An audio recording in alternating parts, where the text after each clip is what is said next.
ვარ ნათია მასურაშვილი და დღეს მე მოგიყვებით სოფელ მეჯვისხევში განთავსებულ სამედიცინო დაწესებულებაზე, რომელიც იყო ორსართულიანი შენობა და აგებული იყო მდინარე მეჯუდიდან მოპოვებული რიყის ქვით. სავატყეობის გარშემო ძალიან დიდი ეზო იყო, რომელიც შევსებული იყო სულ ნაცვლებით. მაგ დროისთვის მეჯვისხევში ძალიან ბევრი ერისთავი ცხოვრობდა და ეს შენობაც იყო ნიკო ერისთავის.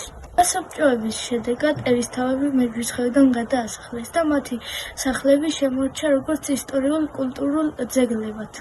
მიწისძვრის შედეგად საავადმყოფო დაინგრა, მაგრამ დიდი ხნის შემდეგ მის ადგილას გაკეთდა საბავშვო სკვერი, სადაც არის სასრიალოები, სტადიონი, რომელიც განკუთვნილი არის ფეხბურთისთვის და ასევე არის კალათბურთის ფარები. ასევე არის მოსასვენებელი სივრცე დიდებისთვის და ბავშვებისთვის.